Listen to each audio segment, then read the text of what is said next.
Israeli president Isaac হারজগের তেল আবিবের বাসভবনের বাইরে শতাধিক মানুষের বিক্ষোভ। কয়েদিদের কমলা রঙের পোশাক আর মাস্ক পরে তারা জড়ো হন বিক্ষোভে। হিব্রু ভাষার প্ল্যাকার্ডে বহন করেন কল্পিত কয়েদি নম্বর। তাদের এই বিক্ষোভ প্রধানমন্ত্রী নেতানিয়াহুর বিরুদ্ধে। আমরা এখানে এসেছি কারণ আজ বেনিয়ামিন নেতানিয়াহু তার সব ভুল, সব অপরাধের জন্য প্রেসিডেন্টের কাছে ক্ষমা চেয়েছেন।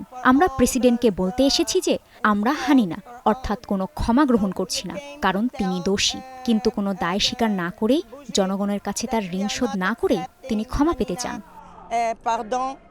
নেতানিয়াহুর বিরুদ্ধে আনা ঘুষ, প্রতারণা ও বিশ্বাসভঙ্গের মামলা আদালতে বিচারাধীন। কিন্তু রায়ের আগেই রবিবার আইনজীবীর মাধ্যমে প্রেসিডেন্টের কাছে দেয়া এক চিঠিতে ক্ষমা প্রার্থনা করেন নেতানিয়াহু।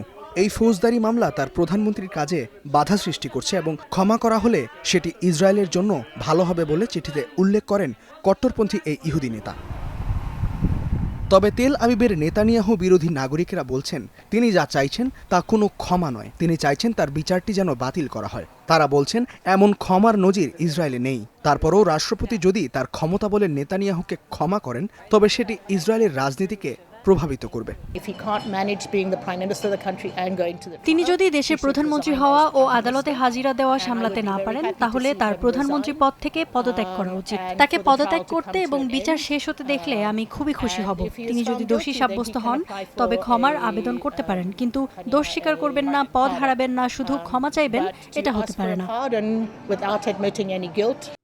নেতানিয়াহু তার দল লিকুদ পার্টির পক্ষ থেকে পাঠানো এক ভিডিও বার্তায় বলেন, যারা দেশের মঙ্গল চান তারা তার এই ক্ষমা প্রার্থনার পদক্ষেপকে সমর্থন করবেন। কিন্তু ইসরায়েলের বিশ্লেষকরা নেতানিয়াহুর ক্ষমা চাওয়াকে নির্বাচনী বছরে একটি রাজনৈতিক কৌশল বলেই মনে করছেন। যদি ক্ষমা করা হয়, এর দীর্ঘমেয়াদী পরিণতি কি হবে, এই প্রশ্নটি খুবই গুরুত্বপূর্ণ। প্রধানমন্ত্রী যা চাইছেন তা হল আইনি ব্যবস্থাকে পাশ কাটিয়ে আদালতে চলমান বিচারে রাষ্ট্রপতিকে দিয়ে হস্তক্ষেপ করা। এর অর্থ হল ক্ষমা মঞ্জুর হলে স্বাধীন বিচার ব্যবস্থাকে প্রশ্নবিদ্ধ করা। রাজনৈতিকভাবে নেতানিয়াহুর ক্ষমার আবেদনটি এমনভাবে লেখা যাতে তিনি কেবল এ বছরই নয় বরং পরবর্তী নির্বাচনেও প্রধানমন্ত্রী হিসেবে টিকে যেতে পারেন, এবং এটি তাকে একটি বিশাল রাজনৈতিক বিজয় এনে দেবে।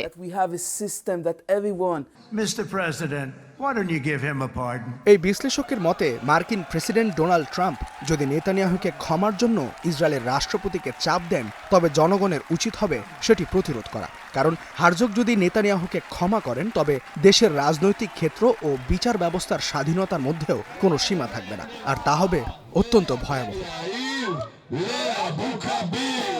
ইস্তেহাদুল মাহমুদ, স্টার নিউজ।